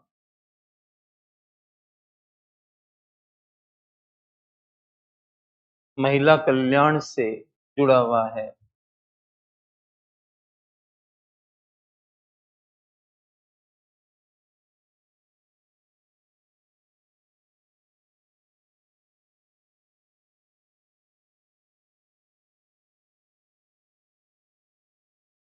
पूर्ण विराम लगाइए। संभवतः पहली ही क्लास में मैंने एक मेरी डॉटर का एक सवाल उठाया था कि कैसे ये गैप्स आते हैं डेवलपमेंट। तो मैंने एक ही वर्ड लिखा था, एक ही चाबी से सारे ताले खुल जाते हैं और वो चाबी है पार्टिसिपेशन। वो अपने आप में ही बहुत बड़ी चीज थी, क्योंकि आप ढेरों किताबें पढ़ें लेकिन सारांश क्या है, फिर सारांश में आ जाओ। नोट्स बनाने लगोगे तो इतने बन जाएंगे, और इस बात को मैं केवल पार्टिसिपेशन लिख के पूरी चैप्टर ही खत्म कर रहा हूँ, तो भी वो पार्टिसिपेशन वर्ड भारी पड़ेगा उस पूरी किताब के। कि आपने इतने नोट्स बना के भी चाबी को हासिल नहीं किया, और एक चाबी लिख दिया केवल, उसी से काम हो गया। तो उससे निबंध लिखो, कुछ लिखो, कितना फैला दो। इंफ्रास्ट्रक्चर समावेशी विकास को लाने में कैसे मदद करती है, ये सवाल पूछा था यूपीएससी। मैंने भागीदारी में क्षमताओं की भूमिका बताई आपको। जो क्षमतावान होगा वो पार्टिसिपेट करेगा इकोनॉमी के अंदर, पर आपको उतना ही फल मिलेगा जितना आपकी भागीदारी है। सिंपल सी बात। जो क्लास में रहेगा उसको ज्ञान मिलेगा, जो क्लास में ध्यान से जितना भागीदारी कैसे कर रहे हो आप, उसी पर डिपेंड है। खाली कोई बैठा हुआ तो उसकी भागीदारी है लेकिन उतनी बढ़िया नहीं। कोई बिल्कुल एकाग्र हो रखा है कि उसको कोई थॉट ही नहीं है इस क्लास के अलावा, एकदम ही पॉइंटेड वे में माइंड चल रहा है, उसको उतना ही लर्न होता जा रहा है। तो पार्टिसिपेशन जो है वो इम्पोर्टेंट हो जाता है। अब पार्टिसिपेशन में इश्यूज कौन से हैं, उनको ले आओ आप। अगर सामाजिक संरचना मुद्दा बन जाती है, परिवार मुद्दा बन जाता है, समाज हमें कुछ कहेगा, ऐसा कोई मुद्दा बन जाता है, तो आपकी पार्टिसिपेशन अकॉर्डिंगली, मतलब constitution is one one book which is removing legal barriers, but law is not enough, you understand it, कि कानून आपको आजादी देता है कि क्लास में आ जाओ, बैठ जाओ इस तरह से। तो कानून तो सिर्फ आजादी दे रहा है ना, मतलब कानून तो मतलब एक लॉ है, लेकिन आपकी क्षमता ही नहीं है तो आप पार्टिसिपेट कैसे करोगे? बीमार हो गए, तबीयत खराब हो गई, ये हो गया, तो कैसे होगा? या कोई रोक रहा है आपको कि नहीं नहीं आपको क्लास आप नहीं कर सकते, समाज क्या कहेगा, इस तरह से हम नहीं रखेंगे तुम्हें दिल्ली के अंदर। तो पार्टिसिपेशन वर्ड जो है हमारे भारत की जो सामाजिक संरचना वो महिलाओं के विपक्ष में जाती है इन जनरल, खास तौर से इकोनॉमिक पार्टिसिपेशन को लेकर। और बेहतर से बेहतर हम देखते हैं कितनी महिलाएं रिक्शा चला रही है, कितनी महिलाएं पायलट्स हैं, ट्रेन की पायलट है। एक आधी महिला कोई कहीं नजर आ जाती है रिक्शा चलाने वाली, बाकी और ये ओला उबर वगैरह, तो उनकी पार्टिसिपेशन नहीं हो पा रही है, उस हिसाब से वो नहीं कमा पा रही है। और आम तौर पे महिलाओं का स्वास्थ्य भी आपको वीक ही दिखेगा बचपन से लेके आगे तक। उतना बढ़िया स्वास्थ्य है उनका हीमोग्लोबिन और अन्य चीज़ों को लेके। समाज ने तय किया, स्वास्थ्य ने तय किया, ज्ञान ने तय किया, व्यवस्था ने तय किया, मतलब जो कॉन्स्टिट्यूशन में भी कोई इश्यू है तो निकालो भाई बाहर, नहीं है तो वेल एंड गुड, नहीं है तो कोई बात नहीं। और फिर इंफ्रास्ट्रक्चर, आवागमन के साधन नहीं होंगे, तो पार्टिसिपेशन तो किसी का भी प्रभावित हो जाएगा। अब इसमें कौन-सी बड़ी बात हो गई कि इंफ्रास्ट्रक्चर समावेशी विकास। तो इंफ्रास्ट्रक्चर सब जगह गाँव-गाँव दूरस्थ स्थानों तक हर आदमी उसका इस्तेमाल कर पा रहा है तो विकास की प्रक्रिया से कनेक्ट हो जाएगा। तो ये पार्टिसिपेशन, तो बजट का फ़ायदा आपको कब मिलेगा? क्योंकि बजट पूरा का पूरा इकोनॉमिक आइटम है। तो इकोनॉमी में इनकम टैक्स में छूट आपको मिल रही है। आप उतनी इनकम कमा ही नहीं पा रहे हो तो छूट का क्या बेनिफिट मिला आपको? आपको कह दिया कि आप मकान पे लोन लोगे, तो उसपे जो ब्याज होगा उसपे आपको टैक्स नहीं देना होगा। तो पहले मकान पे लोन तो लें, उतनी हमारी कैपेसिटी नहीं है तो उस वो वाली एडवांटेज हमारे तक कहाँ परकोलेट हुई। आपने बहुत बड़ा एक्सप्रेसवे बना दिया, कितनी महिलाएं एक्सप्रेसवे का इस्तेमाल कर रही है, तो वो जितना यूज करेगी उसको एक्सप्रेसवे को, उतना बेनिफिट उनको मिलेगा। तो ये है कि आप बजट को जेंडर न्यूट्रल प्रस्तुत करते हो, तो इस गलतफहमी में नहीं रहना चाहिए कि हमने तो इक्वल पेश किया, इससे समाज में इक्वलिटी आ जाएगी। इसलिए मैंने ये लिखा है कि कोई भी बजट जेंडर न्यूट्रल होता है, लेकिन इसका निहितार्थ ये नहीं है कि महिला और पुरुष इसका समान रूप से लाभ उठा लेंगे। फिर हमने बात को आगे बढ़ाते हुए कहा कि जो आर्थिक सक्रियता है, उसके ऊपर बजट के लाभ निर्भर करते हैं। और आम तौर पे ऑस्ट्रेलिया क्यों ले आया? ये ऑस्ट्रेलिया को भी लग रहा होगा। इससे मैंने कहा कि सामान्यतः पुरुष में, चाहे उनकी शक्ति अधिक है, समाज कैसा है, कोई भी कारण है, या लिंग भी एक प्रॉब्लम होता है अपने आप में। तो कंस्ट्रेंट महिलाओं के ऊपर बहुत सारे काम करते हैं, चाहे ऑस्ट्रेलिया हो चाहे यूएस हो।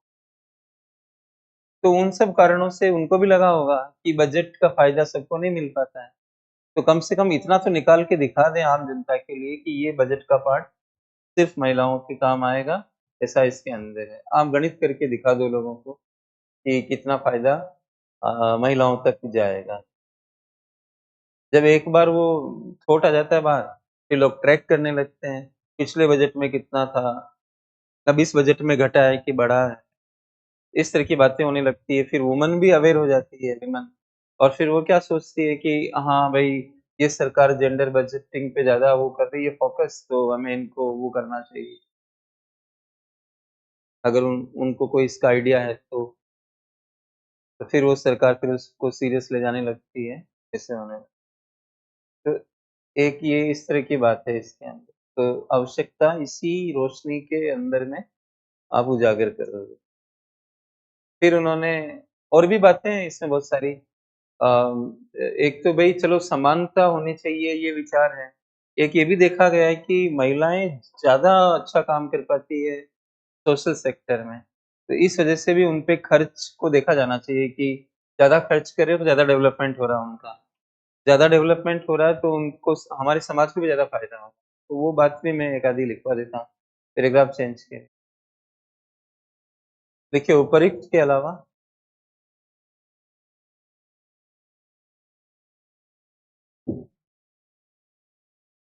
कॉमा लगाइए, कुछ अन्य बातें भी महत्वपूर्ण हैं। कुछ अन्य बातें भी महत्वपूर्ण,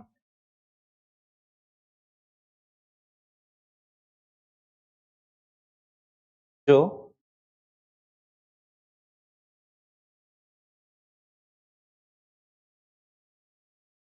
जेंडर वेस्टिंग जेंडर वेस्टिंग की आवश्यकता का समर्थन करती है।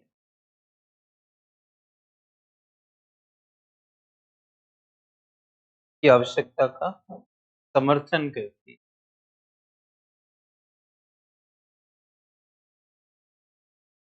पूर्ण विराम लगाइए, आगे लिखिए उदाहरण के लिए, पूर्ण विराम लगा दें, फिर लिखें उदाहरण के लिए, फिर कॉमा लगाएं।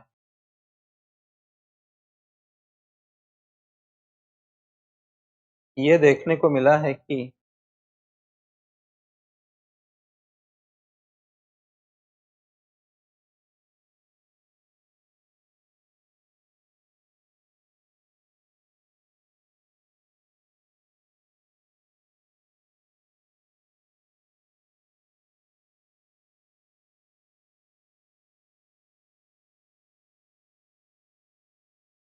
महिलाओं में निवेश, निवेश भी खर्च ही होता है ना, महिलाओं में निवेश की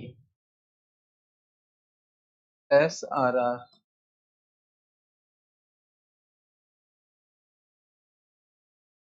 ये सब निबंध में भी यूज करना अगर मौका लगे तो। अब आपके ऊपर है कि आप कौन से पॉइंट को कहाँ पे ले जा रहे हैं। महिलाओं में निवेश की SRR, social rate of return.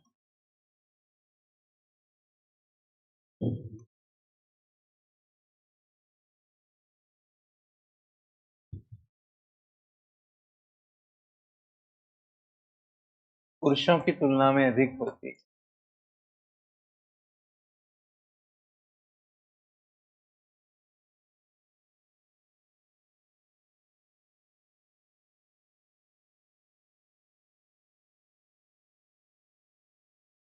है आदि।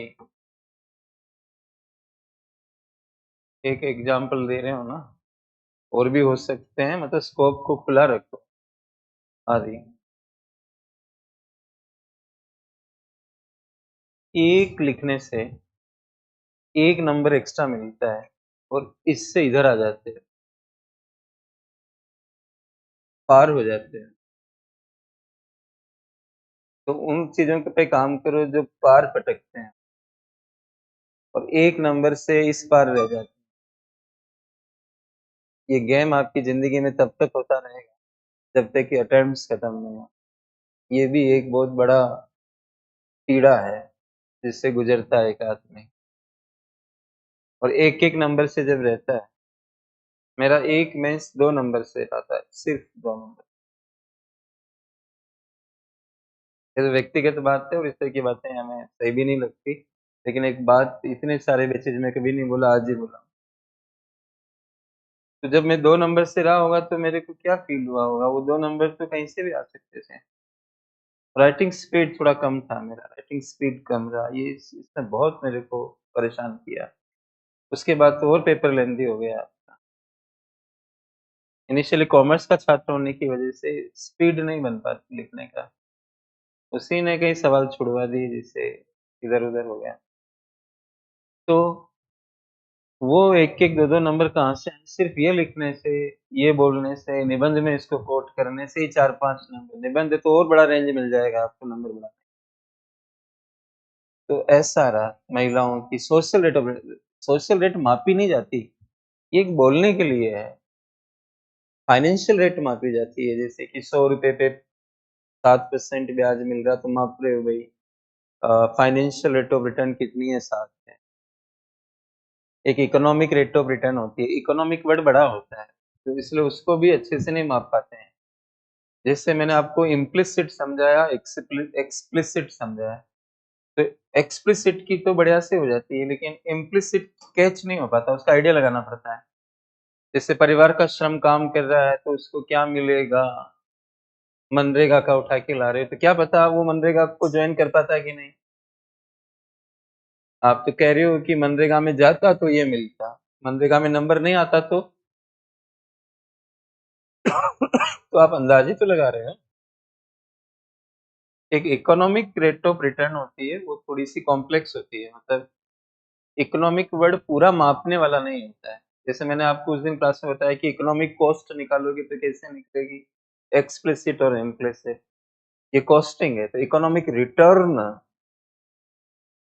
प्रधानमंत्री ग्राम सड़क योजना, एक सड़क का रिटर्न क्या है बताना ज़रा? आप रिटर्न ऐसे फाइनेंस में तो बता ही नहीं सकते, उसकी कोई टोल थोड़ी वसूल रहा है। लेकिन वो सड़क एक गाँव से जो जुड़ रही है, वो इकोनॉमिक रिटर्न दे रही है। इकोनॉमिक्स में आएगा ज़रूर, चाहे आप माप सक रहे हो, नहीं माप सक रहे हो तो आपकी प्रॉब्लम है। लेकिन गाँव वाले जुड़ रहे हैं, इंफ्रास्ट्रक्चर का लाभ ले रहे हैं, मार्केट से उनकी कनेक्शन बन रही है, साधन बाज़ार में आ रहे हैं, वस्तु बाज़ार में आ रहे हैं, उनकी मोबिलिटी बढ़ रही है। तो ये जो वो लोग हैं, जो साधनों के रूप में वो देश के साधन है कि नहीं है? तो उनका उपयोग बढ़ रहा है कि नहीं बढ़ रहा? बढ़ रहा तो देश को फ़ायदा हुआ कि नहीं हुआ? हुआ। तो ये इकोनॉमिक रिटर्न है, भले ही आप माप नहीं पा रहे। अच्छा, शहर में आके वो ज्ञान के एक अच्छे केंद्र से जुड़ गया, उसको अच्छी लोगों से मुलाकात हो गई, कपड़े बढ़िया से पहनना उसको आ गया, साफ-सुथरा रहना आ गया, बातचीत करने का सलीका विकसित हो गया।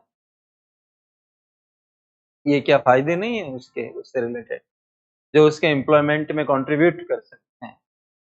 और वो एक अच्छा वातावरण एक इकोनॉमिक रनिंग के अंदर अ, उसकी भाषा शैली, उसका रहन-सहन का तरीका काम कर सकता है एक बिज़नेस ऑर्गेनाइज़ेशन की बढ़िया रनिंग के अंदर। उसको देखते ही लोग आ सकते हैं कि नहीं, कितना बढ़िया से बात की इसने, कितना साफ-सुथरा आदमी है, तो इसके अंदर की प्रेमिसेस कैसी होगी,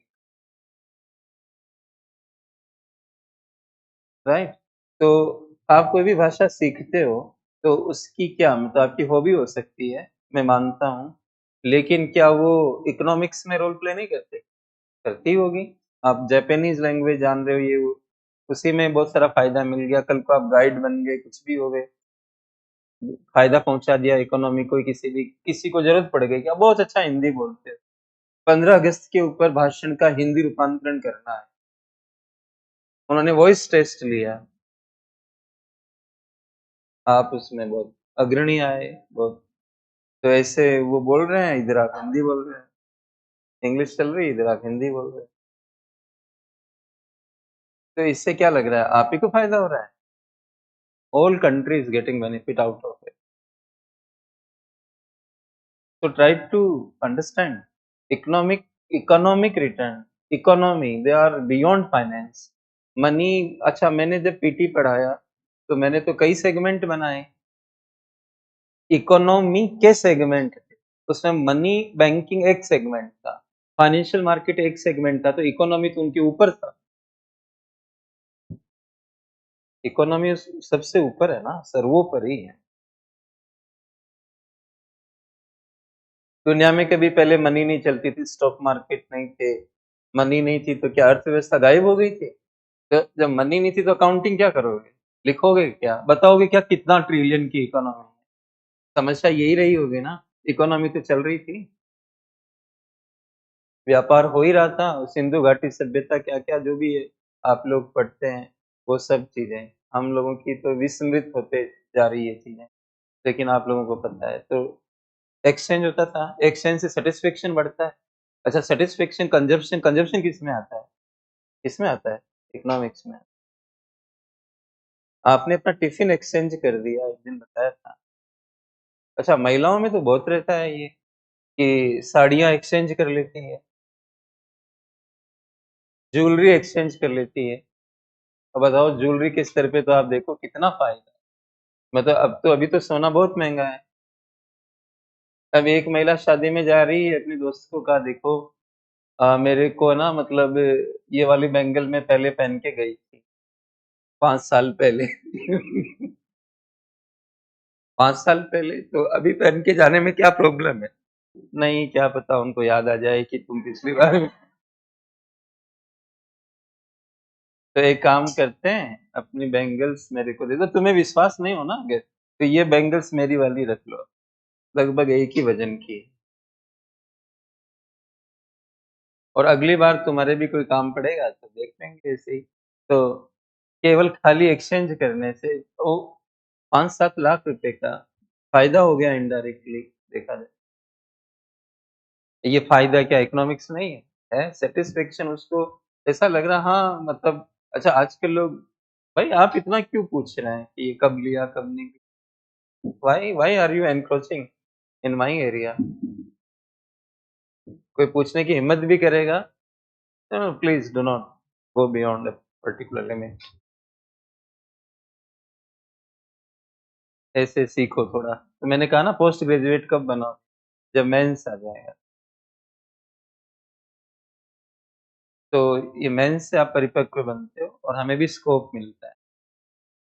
जो बातें मैंने पीटी के दौरान नहीं करी, तो आज कर रहा हूँ। ऐसे धीरे-धीरे मौके के अनुसार करना पड़ेगा, तो आप परिपूर्ण हो जाओगे और फिर अखबार पढ़ते रहो, चीज़ों को ऐड करते रहो। ये तो खुला मैदान है, टीचर से सारी उम्मीद मत रखो। तो ये आवश्यकता हो गई। अब स्टेटस लिखो, ये भी मेंस में आया हुआ था, मैं बताता हूँ। पहले अगला हेडिंग लगाओ। प्रस्तावना पहला था, दूसरा आवश्यकता, तीसरा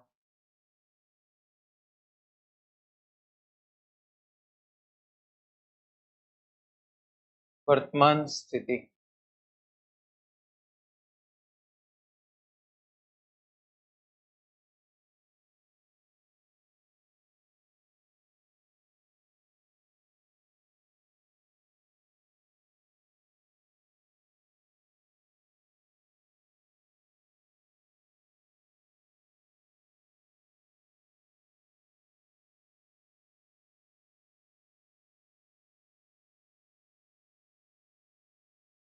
तो ये मेंस में जो सवाल था 16 का, वो मैं बता देता हूँ। एक पार्ट आपको बता दिया है कि उन्होंने पूछा था कि इसकी आवश्यकता क्यों है? जेंडर बस्टिंग की आवश्यकता बताइए। दूसरे में था इसका स्टेटस भारत में क्या है फिलहाल, वो बताइए। ये 2 पार्ट में था। तो वो तो चला गया, अभी स्टेटस तो हमें अभी का लिखना पड़ेगा ना इसमें, तो ये चीज़। तो आप लिखिए, मैं बोल रहा हूँ फिर आंकड़े लिखाऊँगा। देखिए, भारत में पिछले कुछ वर्षों से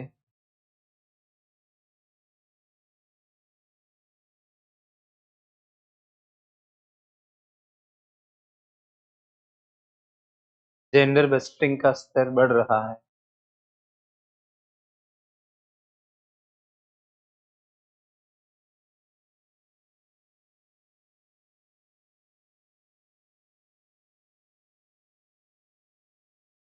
पूर्ण विराम लगाइए। ये लाइन क्या दिखाती है? ट्रेंड दिखाती है। जब आप कहते हो ना पिछले कुछ वर्षों से, ट्रेंड बता दी। अब आप हर साल के आंकड़े लिखोगे, प्रॉब्लम हो जाएगी। और इकोनॉमिक्स में आंकड़े स्वाभाविक रूप से गलत हो सकते हैं। मतलब आपका ध्यान डाइवर्ट होने पे ऊपर-नीचे हो सकता है, फैक्ट्स वाली चीज़ें। तो फैक्ट में ज़्यादा उलझो नहीं। तो ये तो हमने प्रवृत्ति दिखा दी स्टेटस में। अब हम पैराग्राफ चेंज करिए। लिखिए वर्ष 2024-25 में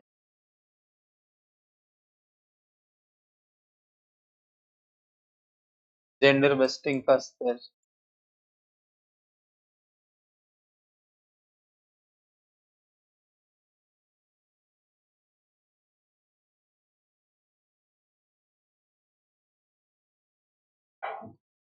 6.8% था। अब एक्सप्लेन करना हो ना, ज़्यादा पॉइंट्स ना भी हो, तो तब एक्सप्लेन करना वहाँ पे। तो आप इसी बात को दूसरे ढंग से कह दो फिर, अर्थात कुल बजटीय खर्च का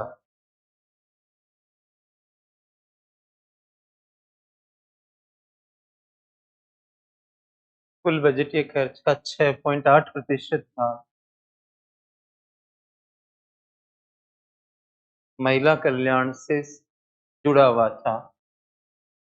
6.8% भाग महिला कल्याण से जुड़ा हुआ था।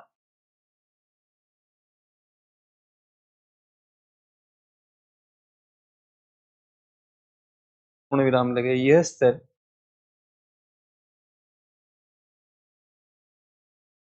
जीडीपी का लगभग 1% था। 1%। यह स्तर जीडीपी का लगभग 1%। लेकिन ये ध्यान रहे, ये जीडीपी का क्या था और क्या नहीं, ये बाद में लिखना होता है। जेंडर बस्टिंग में बजट की जो परसेंट है वो पहले लिखनी है, ये वाली। साइज जेंडर बस्टिंग की बजट की साइज का पार्ट होता है। फिर अगर आपको एक्स्ट्रा लिखना हो तो जीडीपी का क्या है, जीडीपी अलग चीज है ना। और मैंने पहले भी संभवतः आपको कहा होगा कि ये परंपरा है। कि कोई भी चीज को जीडीपी यहाँ पर है, जैसे ये चीज अलग है, लेकिन इस ये कितनी है और ये कितनी, इससे प्रतिशत निकाल, इससे अर्थ ये नहीं निकालना है कि इसका एक भाग इसके अंदर है। तो ये बार बार ये ध्यान रखिए। कई बच्चे कुछ और सोचने लग जाते हैं कि जीडीपी का 1% इसमें गया हुआ है। ऐसा नहीं सोचना है। इसमें तो ट्रांसफर पेमेंट भी हो सकते हैं। ट्रांसफर पेमेंट जीडीपी का पार्ट थोड़ी होते हैं। एक तरफा जो आप payment, GDP two way process है ना, मतलब आप काम करोगे आपको कुछ मिलेगा। साधन आय वगैरह से बताए थे आपको।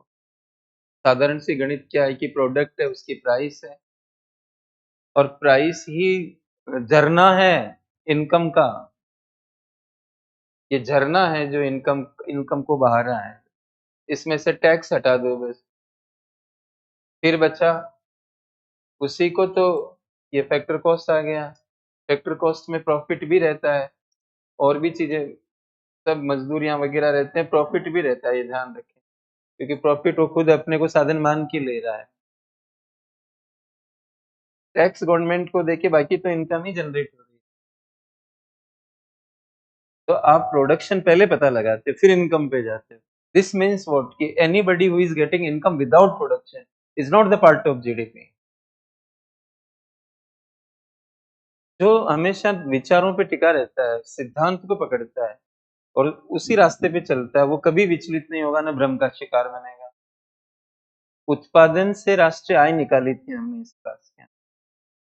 तो इसका मतलब जो भी जीडीपी और उससे कनेक्टेड कॉन्सेप्ट्स हैं, वो कौन से कॉन्सेप्ट हैं? वो प्रोडक्शन बेस्ड कॉन्सेप्ट।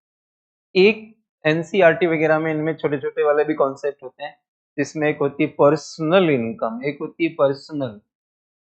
वो पर्सनल इनकम में फिर ये क्या होता है कि जो आप कमाते हो वो तो होता ही होता है, और आप कोई सोशल सिक्योरिटी कंट्रीब्यूशन दे रहे हो, कॉर्पोरेशन टैक्स दे रहे हो, वो डिडक्ट हो जाते हैं। कोई ट्रांसफर पेमेंट मिल रहा है तो वो प्लस, वो पर्सनल इनकम होती है।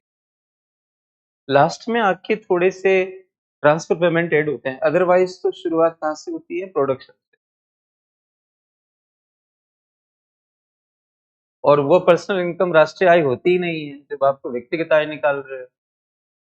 राष्ट्रीय आय के जितने भी कॉन्सेप्ट्स हैं, मतलब एक तरीके के, तो वो प्रोडक्शन बेस्ड है, प्रोडक्शन प्राइम है।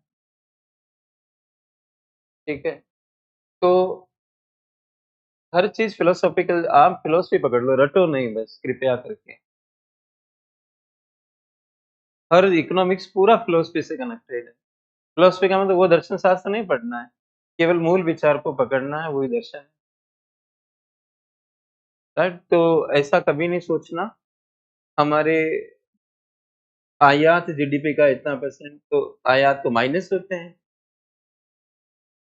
फिर भी हम कहते हैं जीडीपी का इतना परसेंट। तो क्या वो जीडीपी को बना रहे हैं? वो जीडीपी को घटा रहे हैं उल्टा।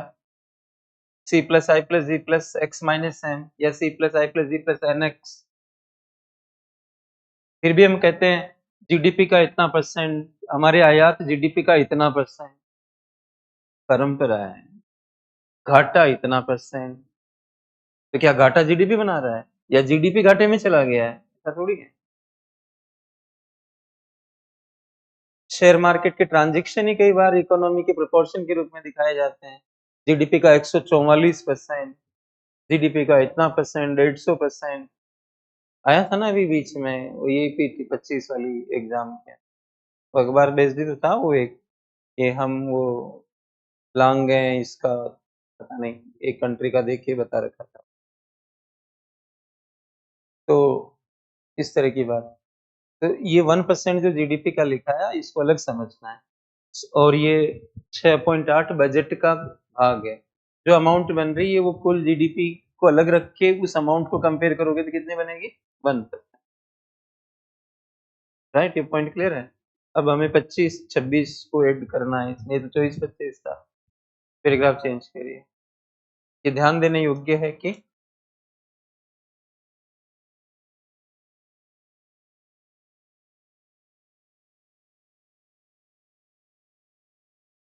ये ध्यान देने योग्य है कि 2025-26 में के लिए, ऐसे कर दो, 2025-26 के लिए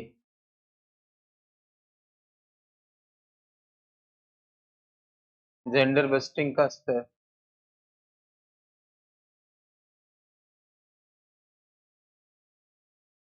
8.86%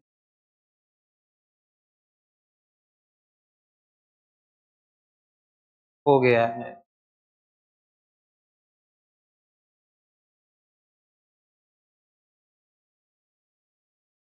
6.8 था 24-25 में, और फिर 25-26 के लिए गवर्नमेंट ने जो बोला है, तो उस सारी गणित के हिसाब से क्या बन रहा है 8.8। तो ये बहुत है, ये मेंस में लिखने के लिए। 2 पार्ट में डिवाइडेड प्रश्नों में क्या लिखोगे, कितना लिख दोगे?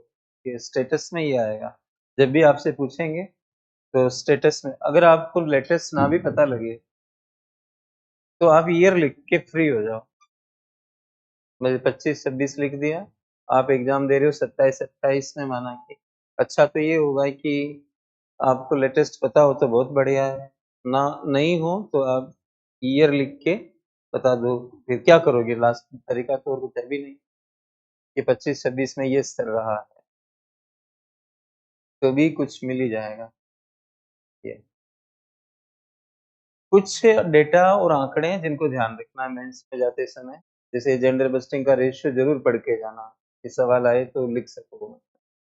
ऐसा आपको खुद को पता लग जाएगा, जो आप पूछते हो ना अखबार में क्या पढ़े, इसमें क्या करें, ये खुद जब जैसे-जैसे क्लासेस आगे बढ़ेगी ना, खुद पता लग जाएगा कि मेरे को इन आंकड़ों की आवश्यकता है। टोटल मिला के 20-25 भी नहीं बनेंगे। जबकि आप इतिहास उठा लो और कोई विषय उठा लो, इतने डेटा, उनमें इतने सन, घटनाएँ, बहुत सारी चीज़ें होती है। इस इकोनॉमिक्स दिखने में ऐसा लगता है, ऐसा है नहीं।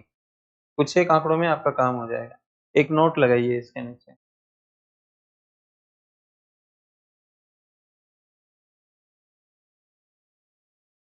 देखिए, भारत में प्रतिवर्ष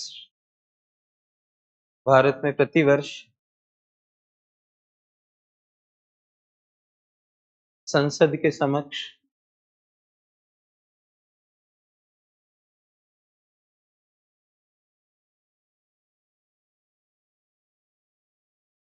जीबीएस, देखिए जेंडर बजट स्टेटमेंट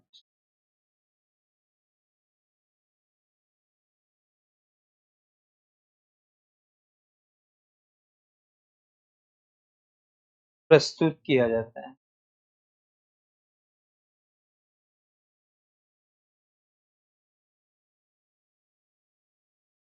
जो 3 भागों में विभाजित होता है।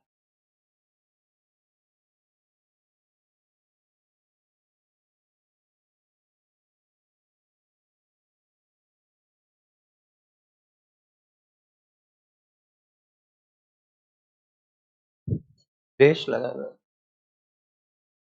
और बीच में लिखना कैपिटल लेटर में, इस तरह से पी बड़ा कर देना, पार्ट ए।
तो पार्ट सी 24-25 में ऐड किया था, ताकि 5-6 से लेकर 24-25 को हटा दें आप, 24-25 में पार्ट सी ऐड।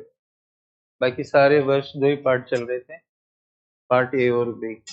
24-25 में पार्ट सी ऐड हुआ है। तो पहले 30 और 100 वाले थे, अब 30 से कम वाले भी पार्ट सी में लिखे जा रहे हैं। तो जनरल बजट स्टेटमेंट 3 पार्ट में डिवाइडेड रहता है। इसके साथ ही ये अध्याय पूरा हुआ। कल मिलते हैं आपसे। Thank you.